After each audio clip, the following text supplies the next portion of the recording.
Welcome to the AIER Standard, a production of the American Institute for Economic Research. I'm Ethan Yang.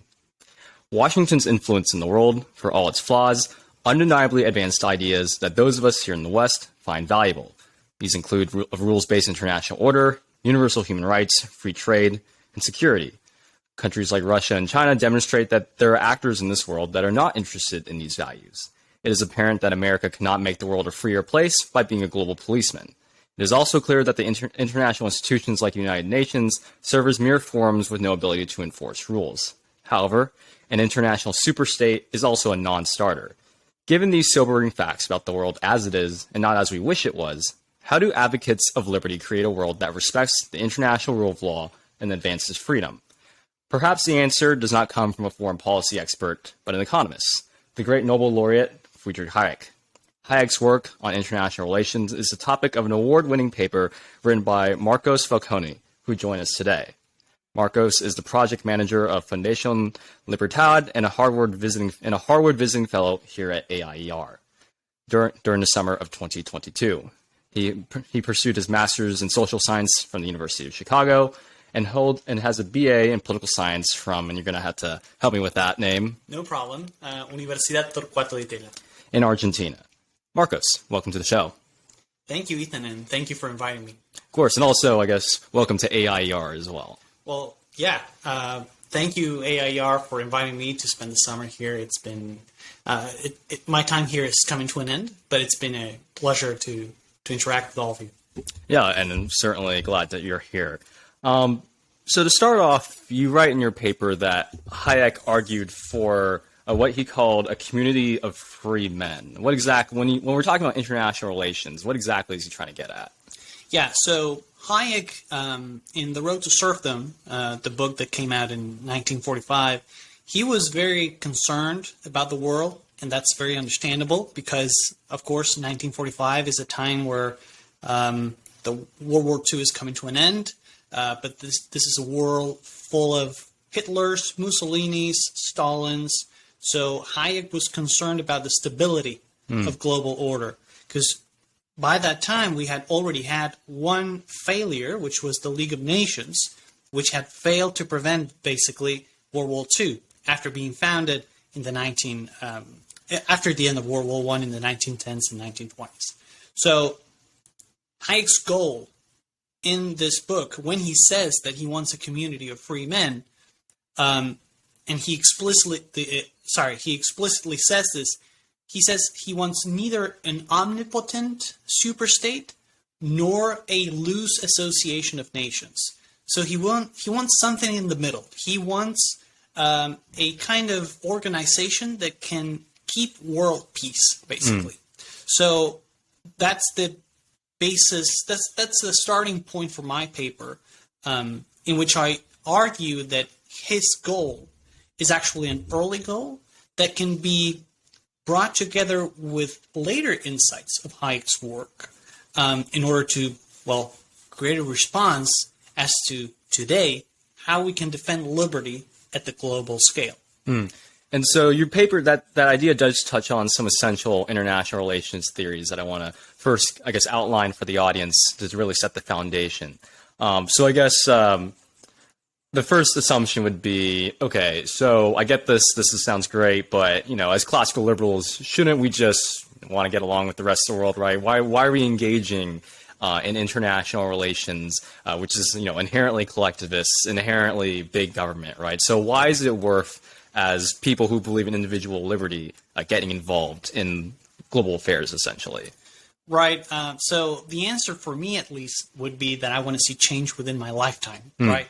So in academia, in libertarian academia, we tend to dive deep into theories that we are almost certain are not going to be put in place during our lifetimes. We are usually advancing ideas for the long-term future.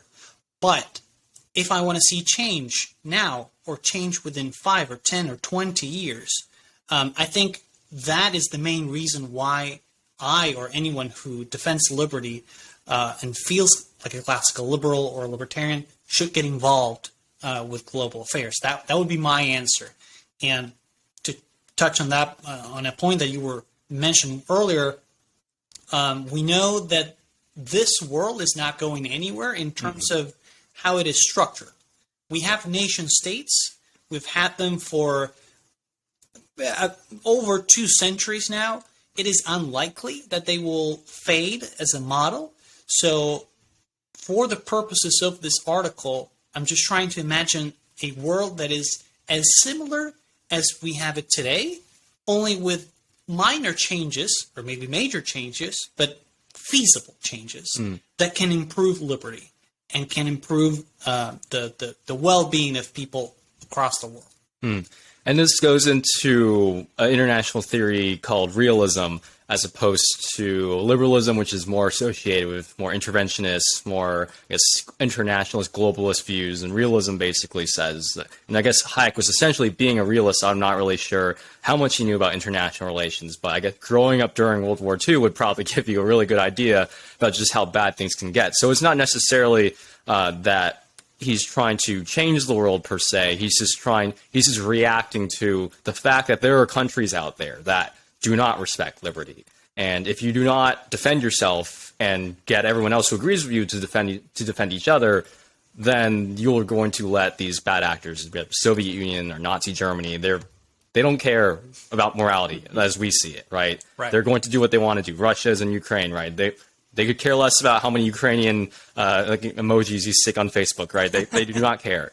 The only way to meet force is with force. So that it's essentially just a realistic view of how the natural order works. Yeah, it's curious, isn't it, that liberalism in international relations relates to actually intervening as states, and that realists would be the ones who maybe try to stay out of other people's business or try to acknowledge that, we have a world that is structured as it is, and we can't really do much to change it immediately in the short term. Interestingly, I think this divergence that I was talking about between Hayek's early goals and later strategies can be structured in terms of realism and liberalism, or maybe we should call it idealism, right? His concern in 1945 is just how to stabilize this and how to stop millions of people from dying in world wars, how to stop dictatorships that are basically curtailing freedoms all across the world. But so that would be a sort of realist approach to international relations.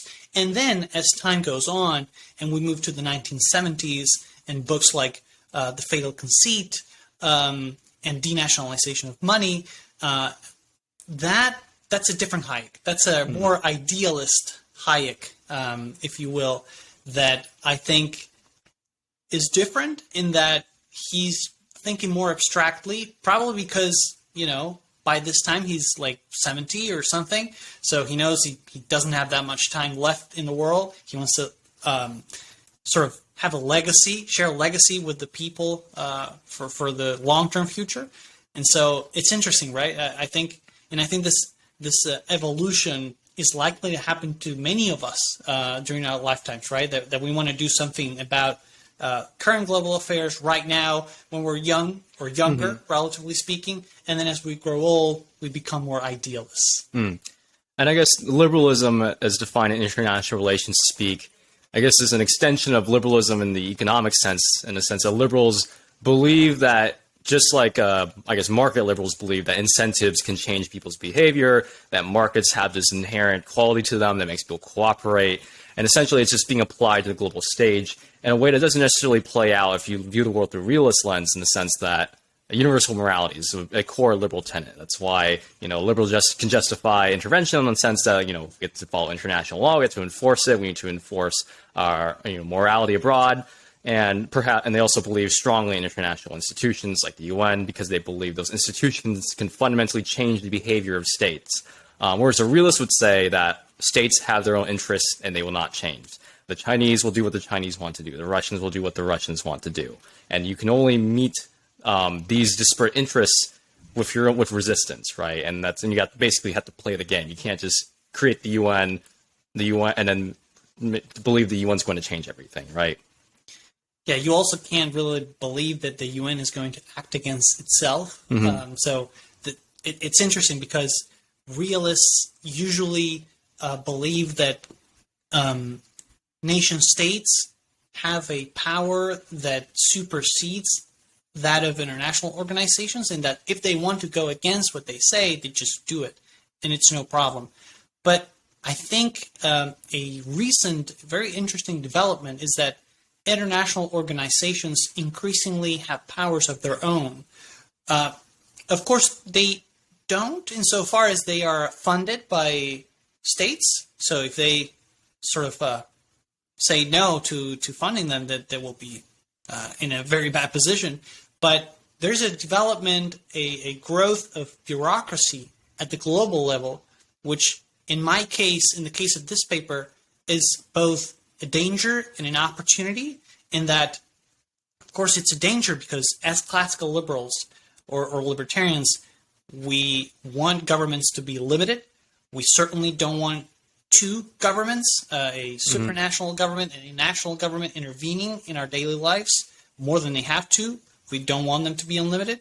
But it's also an opportunity in trying to come up with a way to secure global peace in the way that Hayek was thinking about it, perhaps more realistically than idealistically. So I want to get into, I guess before, because I just was talking about realism and I mentioned the use of force, I think, but I also need to clarify that realists also believe in the non-use of force, in the sense they believe that forces can't change everything. That's why a lot of realists believe in compromise. They believe in stopping a war by essentially conceding certain territory. They believe in working with people you might disagree with to address a bigger problem, right? So realists are just, it's not just about being able to use force. It's also the realization that in some instances, less force or compromise might be better than an idealized alternative, i.e., just, fighting a moral war, essentially. Fighting a war for the sake of fighting. Realists would say that we have to think about our interests, or the other side will think about their interests, and they're going to act in that interest and not necessarily towards a abstract idea of international morality. So on, I guess, more into the nuts and bolts of what Hayek was thinking about this community of free men, you talk about, your paper focuses on secession. That's one of the first points you bring up. So can you explain what Hayek's thoughts on that are, and then how does that play into his big project? So Hayek doesn't talk that much about secession. He talks more about federalism. And that's how I try to bring his thought together with the argument that I built, right? So when Hayek's saying that we need neither an omnipotent superstate nor a loose association of nations, in terms of the first, he's saying that a supranational government with unlimited power or with high powers is unfeasible. And the reason why this is so is mainly because of cultural differences. So he says basically that with the diversity that we have across the world of cultures and nations, it is very unlikely that we can get them all to agree to a supranational government in the same terms. So this is why he's saying that a supranational government is unfeasible. So in that sense, I think he is understanding very well just how difficult it's going to be to build a big government at the global level. And in terms of the federalist question, well, of course, this recognizes federalism, right? This recognition of Hayek supports federalism. And what I do is I try to bring that together with the concept of secession. Because just for the audience, a bit of context on this paper. This is a paper for the Montpellier Society. They were concerned with two specific issues: secession and subsidiarity. So the argument that I build is not just based off of what Hayek says, but in my case at least, it is what I try to do is to make it compatible with Hayek's goals and strategies. So Hayek himself does not really talk that much about secession.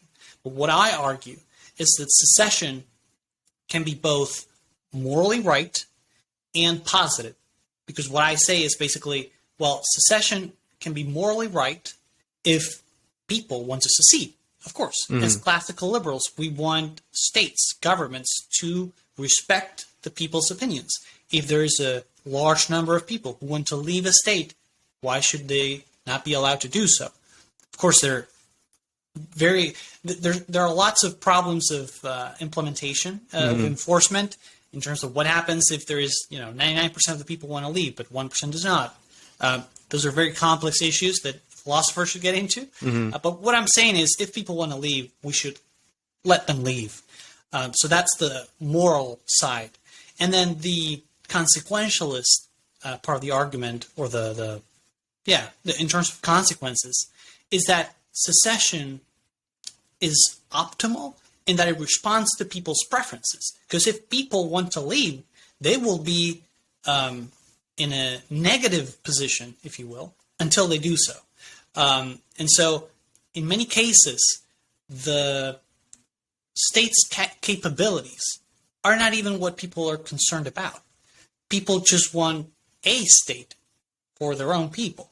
Because in many cases, what we see is that secession takes place in places where a culture is thought of as being at risk, right? So people want to protect their culture. Or at least they want to feel like they're represented by a state. So in that case, it doesn't even matter if the state can actually, if a new state can actually do that. The mere fact that it exists is good because it meets their preferences. So, and then I also argue that in a global state where nothing changes, if we have more government, a higher number of states that are at the service of the same number of people, then we're bringing people closer to the government, right? So that's good for those who defend negative liberty, which would be the case of Hayek, but also positive liberty. So if you're thinking about the negative, and I'm talking about in terms of Isaiah Berlin's negative and positive conceptualization, if you think about the negative side, you'll be more likely to limit government if it's closer to you. And on the positive side, if you have more states at the service of the same number of people, you'll also be closer to, if you look at it the other way, the state will be closer to the people in that people will be able to get more involved in local affairs, for example, than in the current state of affairs, right? So that's, sorry for the long answer, but that's those are my thoughts on secession and how they can be compatible with Hayek's goals and strategy. So step one, when it comes to creating a freer world, is allowing countries to essentially break up so people can can have communities that are much more tailored to their interests. Governments can be closer to the people when the states are smaller. Huge huge states like Russia or the U.S. run the risk of Moscow making policy for only one aspect of Russia, whereas you got a whole other chunk of it that's not too happy with the way things are run. Same thing here in the U.S. Washington D.C. makes all these policies. Maybe people in California like it, but the people in Texas and Wyoming are not too happy with it. And so, step one towards creating a freer world is essentially having just smaller states, governments closer to the people, people being able to express themselves in more concrete ways. And so you can have states that serve one type of people, and then you can have another state that serves a different type of people. And basically, you can kind of pick and choose which one you want to live in. So I guess step one is more countries. Yeah, and just one clarification or one caveat maybe is that what I'm proposing in this paper is not even fostering secession. It's just allowing it to happen wherever people want it. So we're not trying to say, we should have more nation states in the world. We're just saying if people want them, let them have them. So it may be the case that the U.S. chooses to stay as a single country. Maybe the case that Russia does too, though I'm not so sure about that case. But the thing is, if people want to secede, they should be able to do so. So the argument you're putting forth obviously does not just rest on secession, because there's obviously a lot more that needs to happen for the world to become freer than just letting all these countries break up. So what's step two? Step two, you say subsidiarity, right? So how does this play into the big picture? Right. So that seems like an obscure kind of concept. So just let me clarify what that means. The principle of subsidiarity, when applied to government affairs, means that the level of government who's closer to the issue at play should be the one to intervene, right? Mm-hmm. So if there's a problem with, I don't know, garbage disposal in a small town, it will likely be the town council which intervenes. And if there's a problem with regards to an invasion from one country to another, then we will have the national government step up. This seems pretty straightforward, right? Mm-hmm. It seems pretty easy. But my argument is that this principle, which is actually recognized by most governments and international organizations across the world, is not really being followed. So, for example, the European Union, in the way that they state the subsidiarity principle, it allows for bureaucrats to actually intervene if they don't like what certain levels of government are doing. So what they say is that the principle of subsidiarity means that a government can only intervene, a level of government can only intervene if they see that the goal that should be being pursued by a different level of government is not being pursued. So that opens the door to all sorts of interventions that essentially duplicate state functions, right? In structures. So I think that this principle is not being followed strictly because in the case of the European Union, for example, this principle is supposedly coupled by the principle of conferral, by means of which states give to the European Union or state to the European Union what are the powers that the European Union can have. So my argument is we need to make these principles, we need to make these powers explicit. Government, any level of government should not intervene upon other governments' affairs unless this is explicitly recognized in constitutions or treaties, right? And the consequentialist side of it, if you will, is that this actually leads to more efficient international organizations. Because if you have an international organization that is basically doing the same thing that a national government or a subnational government is doing, then it can become expensive. And we saw, for example, in the Brexit referendum a few years ago, that one of the arguments for those who said that Britain should not leave the EU was that the European Union had given Britain, I think it was in 2016, £13 billion for local development projects. But then the question is, why did the European Union decide on funds that were not even given to the national UK government, but subnational governments? That is certainly a misallocation of resources, right? Because there are surely people who could have made better decisions than bureaucrats in Brussels as to what to do with a school in Birmingham, right? So I want to back up super quickly because I think we were missing a key, idea, which is first you have all these states, right? They're all free states, they're all freedom-loving countries. And then when we're talking about subsidiarity, and you're making this comparison to the EU, the step that we forgot was some sort of international institution, like some sort of treaty to say, okay, we are the community of free men, essentially. Right. Yeah. Sorry. I just got going and forgot to mention this. Yeah, obvious step. Of course, we're talking about the relationship between international organizations and national governments or subnational governments. But the thing is, the principle of subsidiarity is also recognized at the national level with regards to state or provincial or municipal government.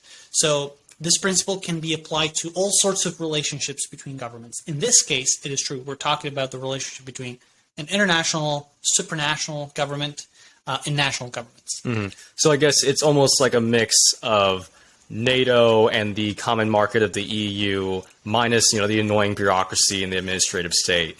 And so we're all, essentially trying to apply federalism to global governance in the sense that all the freedom-loving countries, first and foremost, we break up all the big states, so like you have better freedom at the local level, better governance, and then all these states agree to become essentially, let's call it the community of free men. It's like it's an alliance of some sort, and part of that agreement is free trade zone, common defense. And right now we're talking about subsidiarity in a sense that we do not want this to turn into the EU just for the whole world, right? We want it to be Correct. A lot more explicit, a lot more restrained. So you get the benefits of the free market system worldwide. You get the benefits of the collective strength of these armed nations, but you get none of the annoyance of, one big government making rules for the rest of the world. Exactly. And I actually have a pretty good example, I think, of what that would look like, right?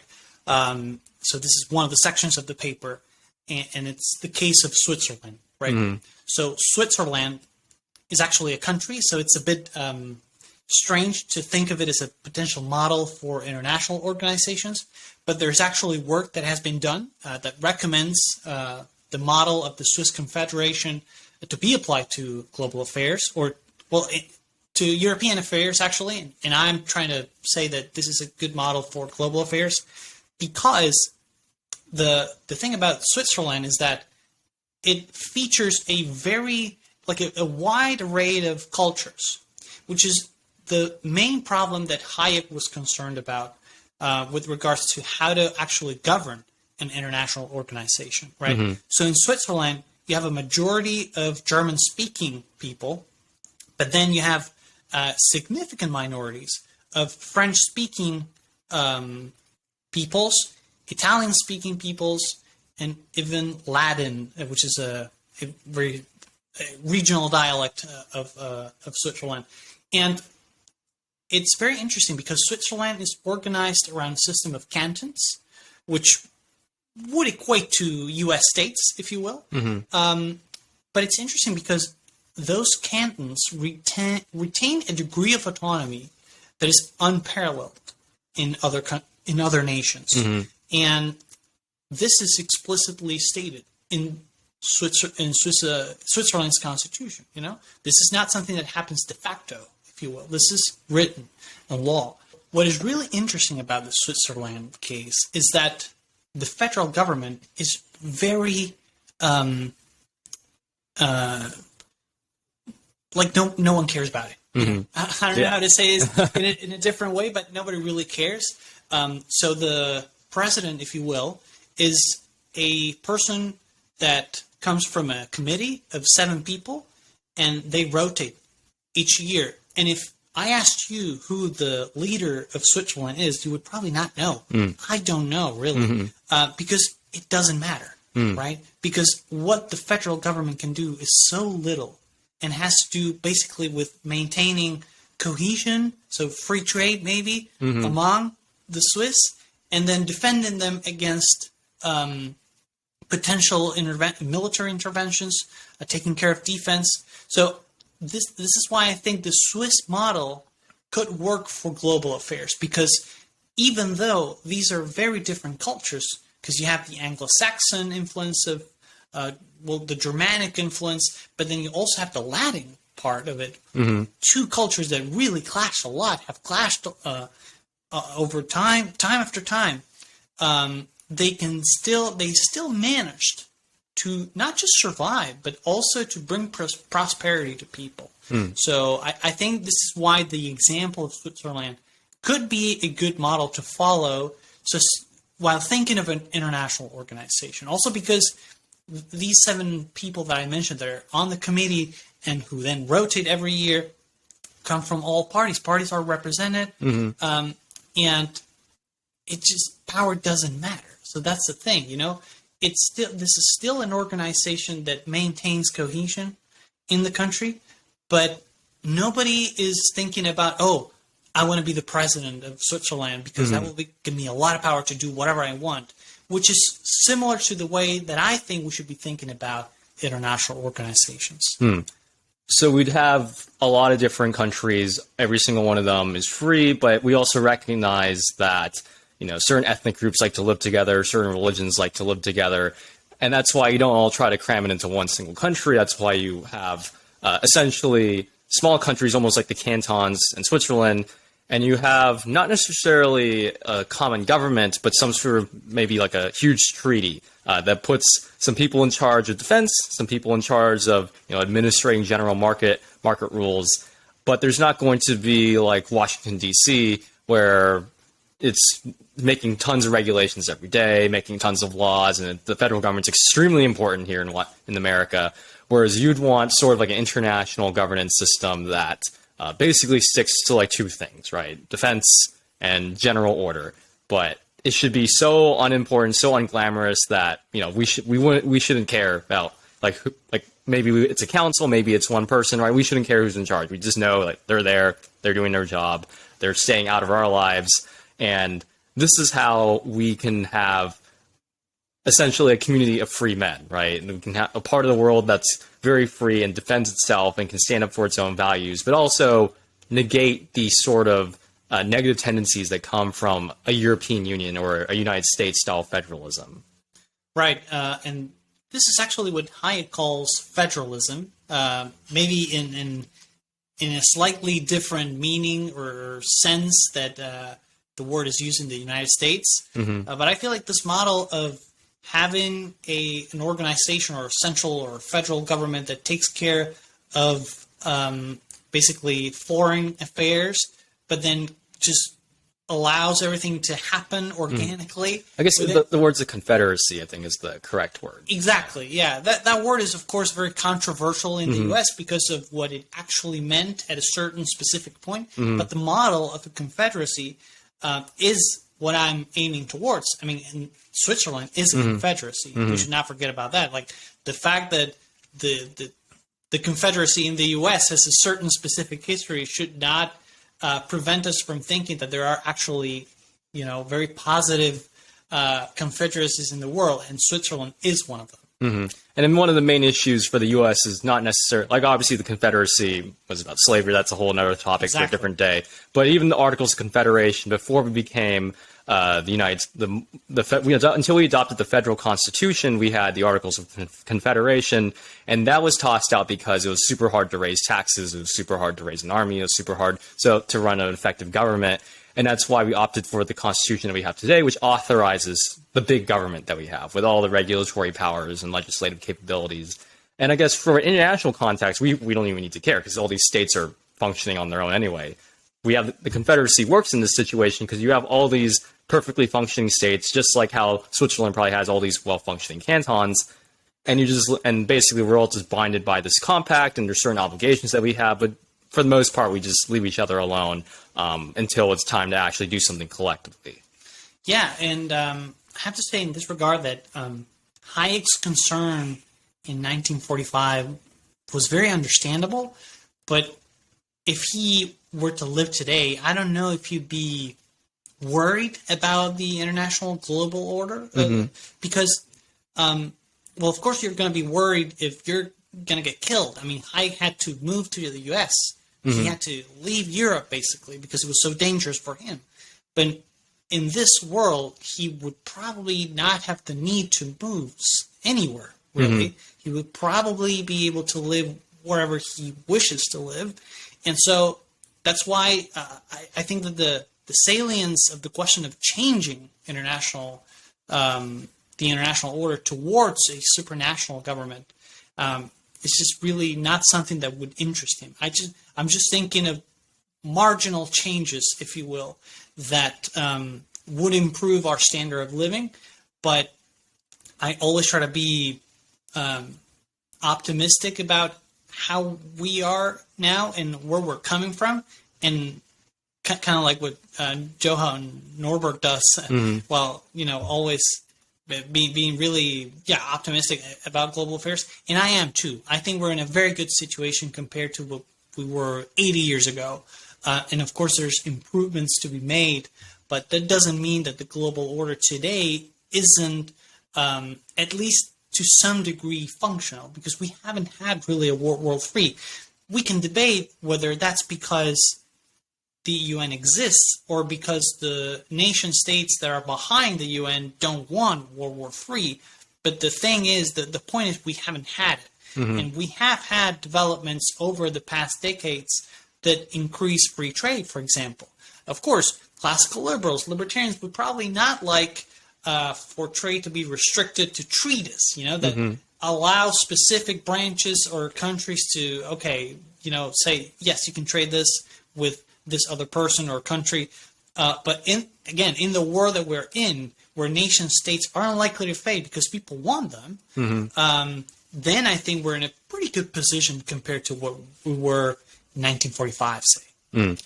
And this sort of sounds like, this idea almost sounds kind of what we're approaching today in the age of like China and Russia on the one side, Europe and the US and Japan on the other. It's almost like, obviously, the secession part is not included in this part, nor is the sort of common agreement, but it's almost like this is a compact of the West. Like the West generally defined, not culturally defined, not Western meaning not necessarily Western Europe, Western, but West as in you believe in limited government, human rights, markets. You can speak a definition of the West that includes countries like Japan, even though they're technically Eastern. They're Western in the sense that they believe in the same things we believe in. The Russians, for example, are European or Asian, but they're not Western because they do not believe in the same things that we believe in, right? So it's almost, this idea is almost kind of, I guess almost reflected in this, like what we're seeing today, which is a growing sense of Western solidarity. Just like, there's people that do not like our values, i.e. the Russians, the Chinese people, name a different, North Korea, name another country that's antagonistic. And there's countries that do share our values, like Germany, Japan, South Korea, the US, right? So it's this community of free men kind of looks a little bit like what we're seeing emerging today, which is like this collective Western idea. Particularly, for example, in light of the Ukraine invasion. So this model of international organization, if it followed, the principle of subsidiarity, it could lead to a supranational government, though not in the sense that we understand today, of course, but in the sense that that kind of government focuses on defense, right? On raising an army.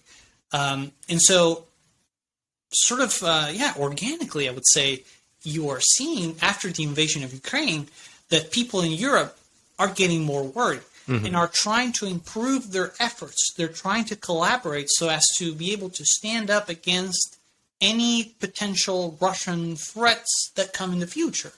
Of course, that is coming at the expense of Ukraine, right? Which is currently suffering the invasion.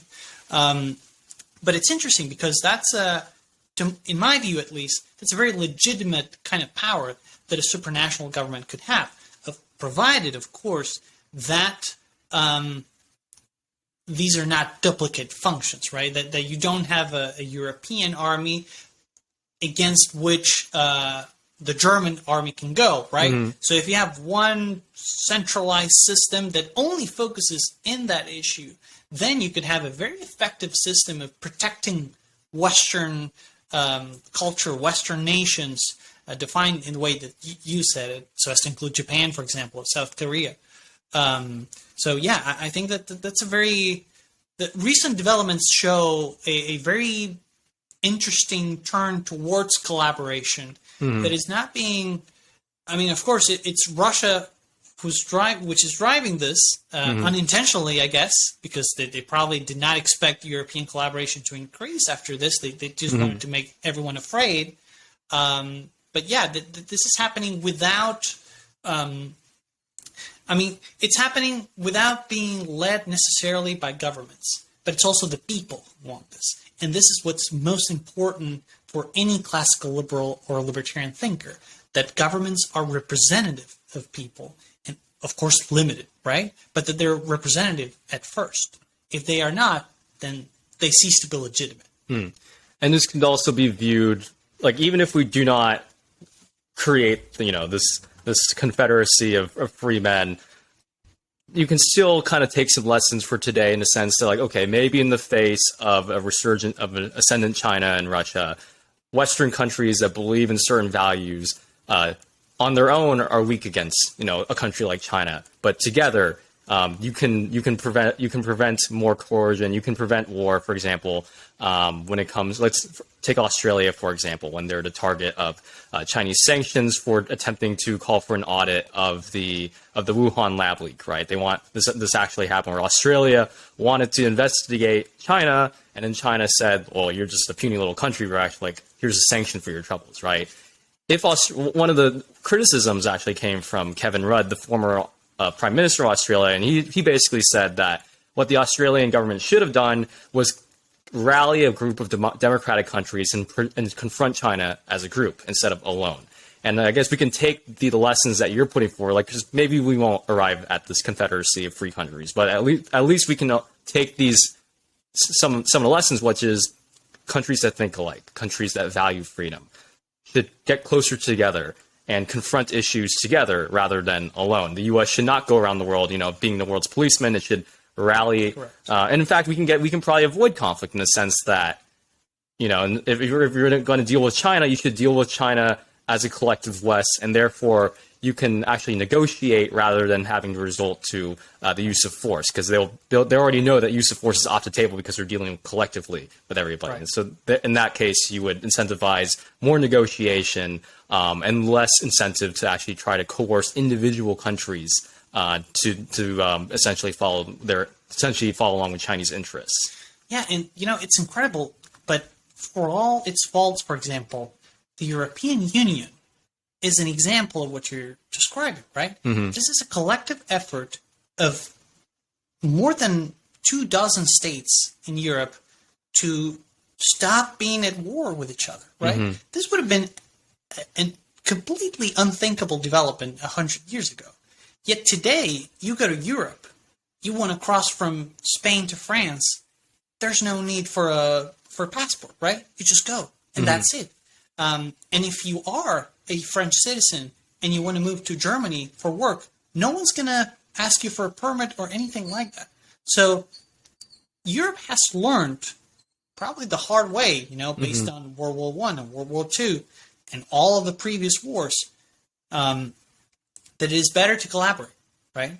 And because they managed to realize this in the 20th century, they are now in a better position today to fight off the Russian threat, for example.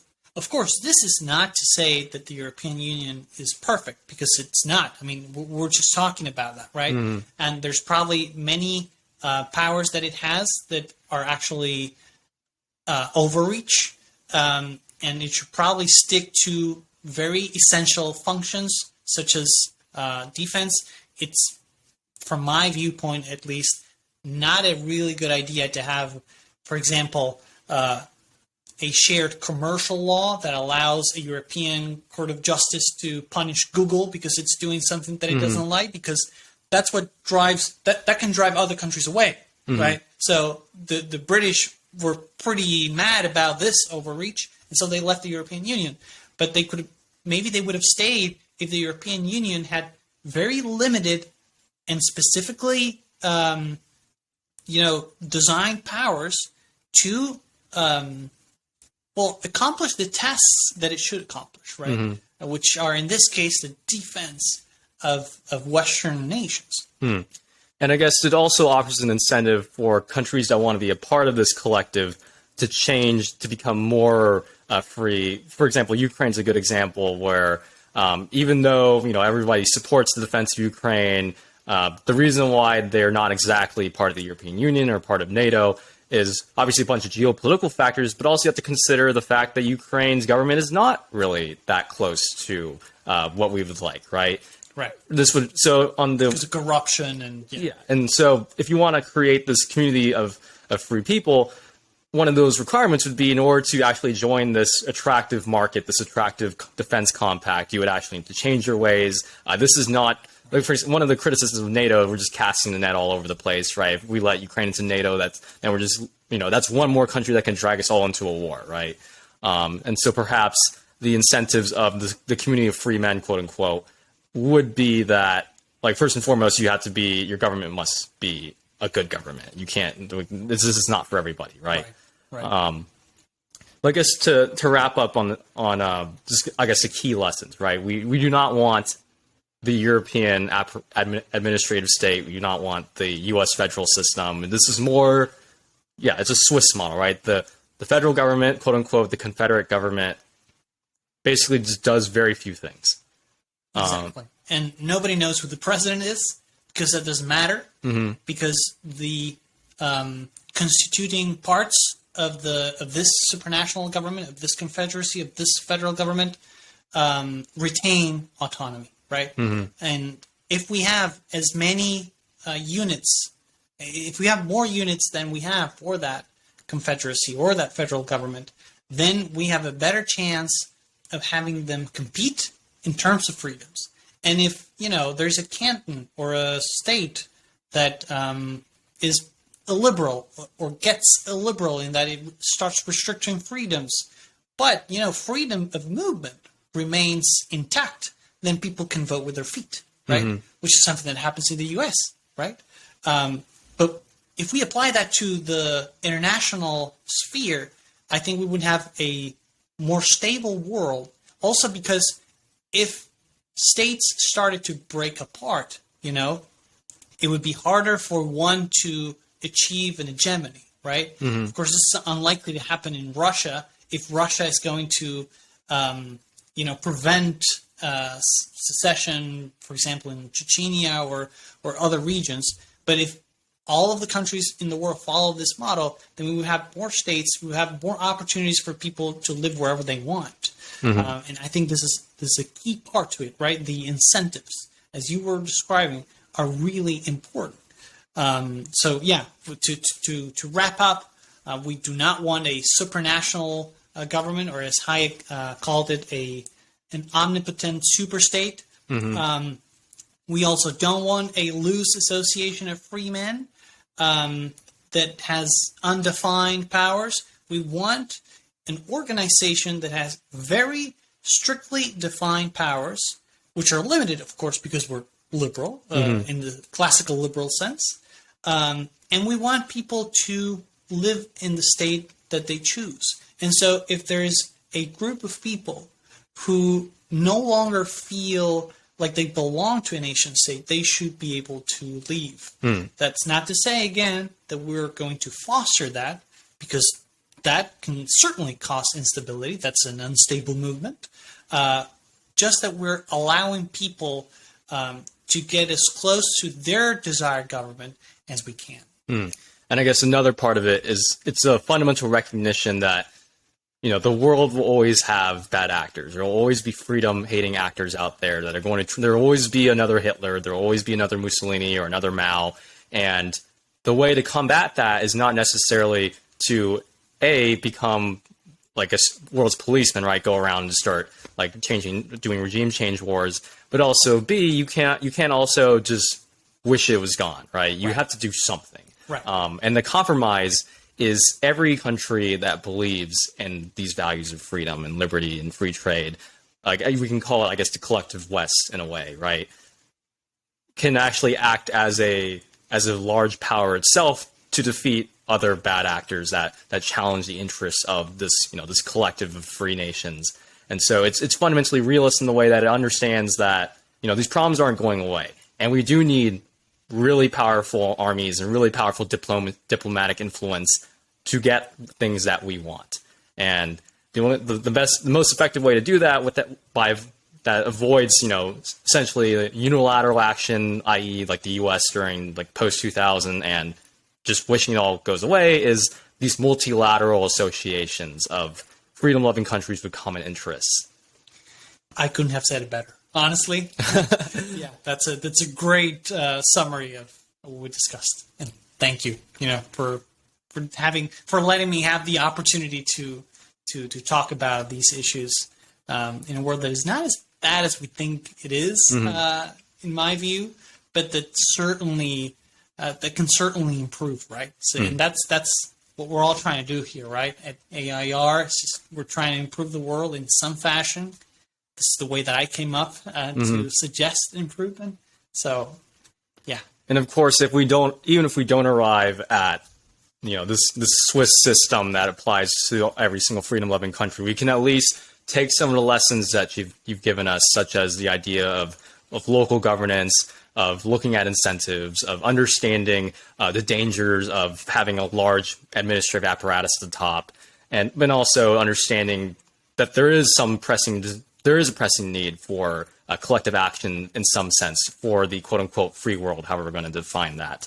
But I guess, of course, this is obviously, we can talk for hours about this. This is obviously a massive idea. This is a fundamental change in the way things operate. But at the same time, like we discussed, maybe that's sort of what the world is moving into when it comes to like the idea of a Western society or a freedom-loving society, right? But other than that, thank you so much for joining us on the show today. Well, thank you, Ethan, for the invitation. Marcus Falcone is a Harwood visiting fellow here at the American Institute for Economic Research. If you liked what you heard today, make sure to check out more of AIER's work on our website at aier.org and also on our various social media channels like Facebook, YouTube, and Twitter. If you really like what you heard and you want to support more cutting-edge researchers like Falcone, make sure to become a donor. All the information and more can be found at aier.org. Thank you.